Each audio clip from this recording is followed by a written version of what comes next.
Welcome to Sravani's media.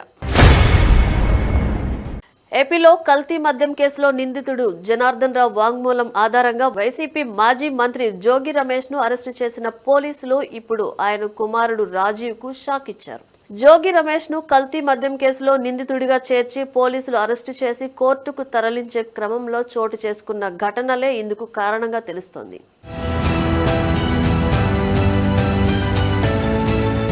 కల్తీ మద్యం కేసులో జోగి రమేష్ ను పోలీసులు ఆదివారం ఉదయం అరెస్టు చేశారు. అనంతరం విజయవాడ భవానీపురం పిఎస్ కు తరలించి సుదీర్ఘంగా విచారించారు. రాత్రి వరకు విచారణ జరిపిన పోలీసులు వైద్య పరీక్షల అనంతరం కోర్టులో హాజరుపరిచి రిమాండ్ కు పంపారు. ఈ సందర్భంగా పోలీసులతో జోగి రమేష్ కుమారుడు రాజీవ్ ఇతర వైసీపీ శ్రేణులతో కలిసి వాగ్వాదానికి దిగారు. తన తండ్రిని ఎలా అరెస్టు చేస్తారని ప్రశ్నిస్తూ వాదనలు చేశారు.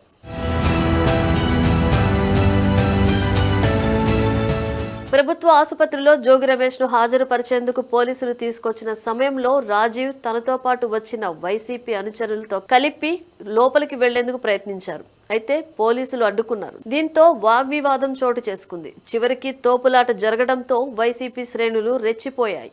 ఆసుపత్రి అద్దాలు తలుపులు ధ్వంసం చేశారు. ఈ వ్యవహారంపై కేసు నమోదు చేసిన పోలీసులు చర్యలు తీసుకునేందుకు సిద్ధమయ్యారు. ఇప్పటికే కల్తీ మద్యం కేసులో జోగి రమేష్ ఆయన సోదరుడు జోగి రామును పోలీసులు అరెస్టు చేశారు. ఇప్పుడు ఆసుపత్రి ధ్వంసం కేసులో రాజీవ్ పైన కేసు నమోదు చేసిన పోలీసులు అరెస్టు చేస్తారన్న ప్రచారం జరుగుతోంది. ఈ నేపథ్యంలో వైసీపీ పెద్దలు రంగంలోకి దిగి ఆరా తీస్తున్నారు.